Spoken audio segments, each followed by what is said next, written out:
नमस्कार प्रिय दर्शकों, हाजिर हूं मैं राहु और केतु के राशि परिवर्तन प्रभाव से संबंधित कुछ विशेष विचारणीय तथ्यों को लेकर के। आने वाले दिनों में मैं राहु केतु के राशि परिवर्तन को एक एक करके प्रत्येक राशि के जातकों के लिए यह गोचर इनका क्या प्रभाव लेकर के आ रहा है, इस पर चर्चा प्रारंभ करूंगा। लेकिन कुछ मुख्य विशेष ऐसे विचारणीय तथ्य हैं जिन्हें पूर्व में ही जान लेना अति आवश्यक है, क्योंकि जब मैं राशिफल बताऊंगा तो प्रत्येक व्यक्ति अपना राशिफल देखेगा, तो उसमें जो ये मुख्य बातें हैं वो आपसे छूट जाएंगी। इन्हें जानना अत्यंत आवश्यक है। राहु और केतु छाया ग्रह हैं, ये आप जानते हैं। शनिवत राहु और भौमवत केतु सर्वाधिक पापक ग्रह की गणना में राहु का नाम आता है। इनका यह गोचर निसंदेह जनमानस पर प्रभाव देने वाला होता है, प्रत्येक व्यक्ति पर अपना प्रभाव देने वाला होता है। प्रिय दर्शकों, गोचर के प्रभाव को जानने के लिए सबसे पहले तो आप ये जानते हैं कि अलग अलग मत है।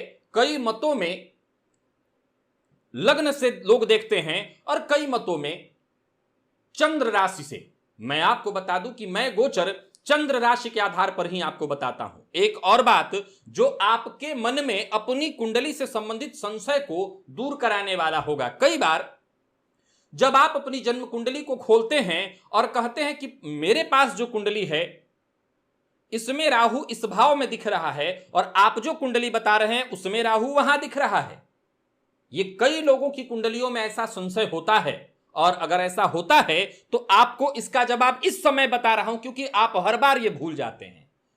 आपको ये तो पता होगा कि प्रायः राशिफल लोग बता रहे हैं, इसके मामले में आपने सुना होगा कि 23 सितंबर को राहु और केतु राशि परिवर्तन कर रहे हैं।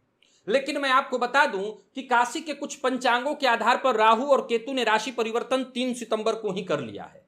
आपको यह बात समझ में आई?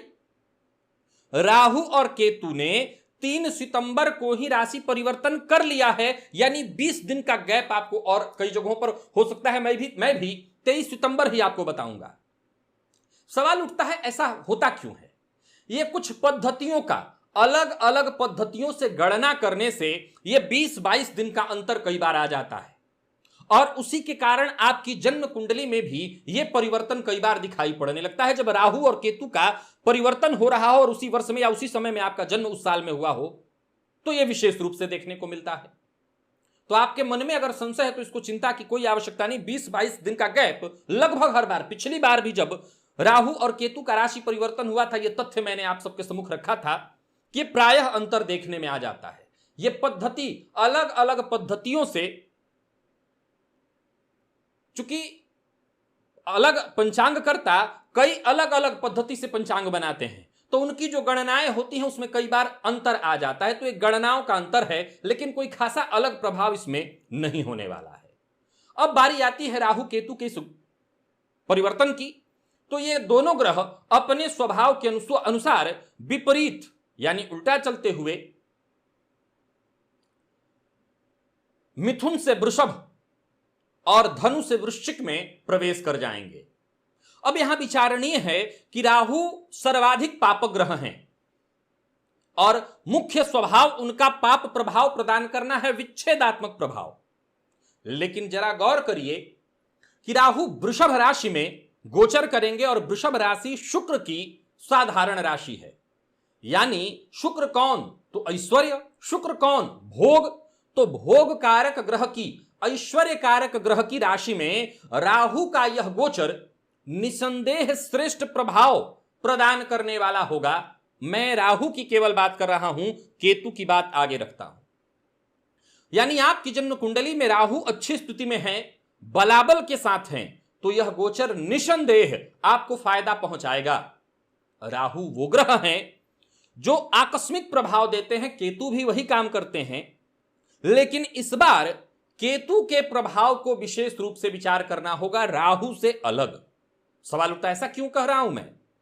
क्योंकि राहु का जो गोचर है वो तो वृषभ में है, बढ़िया है। राहु और केतु को क्रमशः मिथुन और धनु में उच्च का माना जाता है, तो वहीं मतांतर से ऋषियों के मत में वृषभ और वृश्चिक में भी उच्च का माना जाता है। तो अगर आप उच्च के मानते हैं तब, अथवा सामान्य परिस्थितियों में भी देखें तो हमें मतलब है इनके प्रभाव से। तो मैं बता दूं कि राहु तो निसंदेह वृषभ में बहुत श्रेष्ठ प्रभाव करेंगे, और आपकी कुंडली में ये अच्छी स्थिति में है तो निसंदेह इनका श्रेष्ठ प्रभाव होगा। लेकिन बात अगर केतु की आए तो केतु मंगल की राशि में गोचर करेंगे, साधारण राशि में गोचर करेंगे, और ये कहीं ना कहीं उग्रता, लड़ाई झगड़ा, मारपीट इत्यादि को बढ़ावा देने का काम करेगा। अभी भी गोचर में केतु और राहु के प्रभाव ने, जहां चूंकि वायरस जन्य रोगों का प्रमुख कारक ग्रह केतु को माना गया है, तो राहु केतु के प्रभाव ने जहां जनमानस को इस तरह की स्थिति में डाला, वहां इनके बदलाव से निसंदेह अंतर तो आएगा इस वर्तमान परिस्थिति पर, परंतु साथ ही साथ केतु का यह गोचर जो कि मंगल की राशि में होगा, और मंगल के समान फल देने वाले ये केतु मंगल के समान प्रभाव और स्वभाव बनाकर के उग्रता, लड़ाई झगड़ा, उन्माद, चोट चपेट की घटनाओं की वृद्धि कराने वाले बनेंगे। अब आपकी जन्म कुंडली में किस अवस्था में है केतु, यह विशेष विचारणीय होगा। चूंकि मैं जब राहु केतु का राशि परिवर्तन बताऊंगा तो दोनों ग्रहों को एक साथ जोड़ करके बताऊंगा।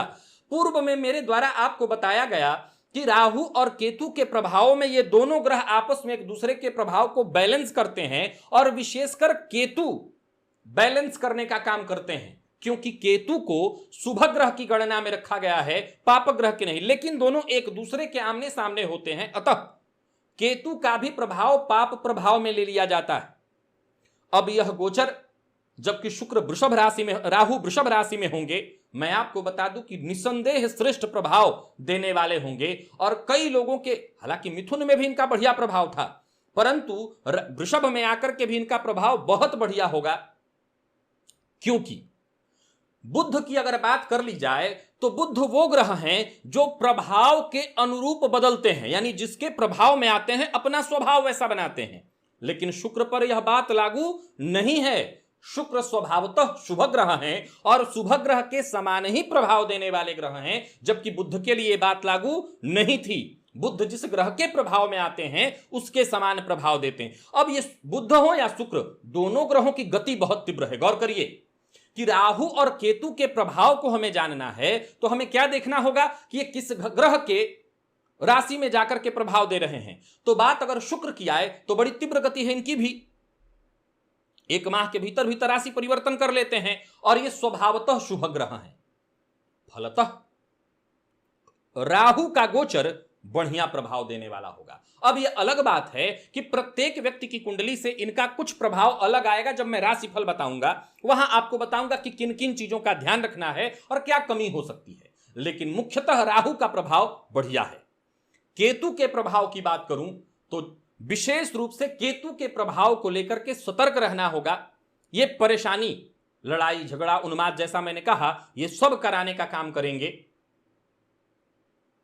इस पर हमारी चर्चा आगे चल करके जब मैं राशि बताऊंगा प्रत्येक व्यक्ति की तो आपको समझना होगा। फिर से बता दूं कि कभी भी गोचर के प्रभाव को लेकर के बहुत ज्यादा चिंतित हो जाना, गोचर के प्रभाव को लेकर के बहुत ज्यादा भयभीत हो जाना, ऐसा बिल्कुल नहीं होना चाहिए। सवाल उठता है क्यों? क्योंकि गोचर निर्भर करता है आपकी जन्म कुंडली में ग्रह स्थिति को देखते हुए। उदाहरणार्थ, अगर आपकी महादशा अत्यंत श्रेष्ठ चल रही हो तो घबराइए मत, इस गोचर का तब मामूली प्रभाव ही आपको समझ में आएगा। और गोचर में भी परेशानी है, धैया 7.5 चल रही है, ऊपर से राहु केतु भी कुंडली में अच्छी स्थिति में नहीं है, तब आपको विशेष रूप से सावधान हो जाना चाहिए और तब इन ग्रहों का विशेष रूप से आपको उपचार करना चाहिए। तो आशा करता हूं राहु और केतु से संबंधित जो तथ्य मैं आप सबके सम्मुख बताने के लिए उपस्थित हुआ था, यहां 2 बातें थी। एक बताना यह चाहता था कि राहु और केतु के परिवर्तन में प्रायः अंतर देखने में मिलता है। यह पंचांग की पद्धतियों के ऊपर निर्भर करता है और इसमें कई बार अंतर दिखता है, सो उसको लेकर के चिंता नहीं। दूसरी बात, राहु और केतु के प्रभाव को लेकर के घबराने की जरूरत नहीं है, इसके लिए आपकी कुंडली बहुत मायने रखेगी। हां, इस बार जैसा मैंने कहा कि राहु का प्रभाव बेहद श्रेष्ठ है, परंतु केतु के प्रभाव पर विशेष चर्चा होगी और उसको भी लेकर के मैं आपको सतर्क कराऊंगा। तो यह देखना होगा कि किन राशियों के लिए राहु अच्छा कर रहे हैं तो वहां केतु का प्रभाव कैसा आ रहा है। मैं प्रत्येक राशियों के लिए इस पर विशेष चर्चा करूंगा, बृहद चर्चा करूंगा, और जैसा मैं सदैव बोर्ड पर आपको बताया करता था वैसा ही बताऊंगा। आज के लिए बस इतना ही। तैयार हो जाइए राहु और केतु राशि परिवर्तन के लिए। इस परिवर्तन को बताऊंगा आपको उपाय के साथ। इजाजत दीजिए, पुनः मुलाकात होगी। तब तक के लिए नमस्कार।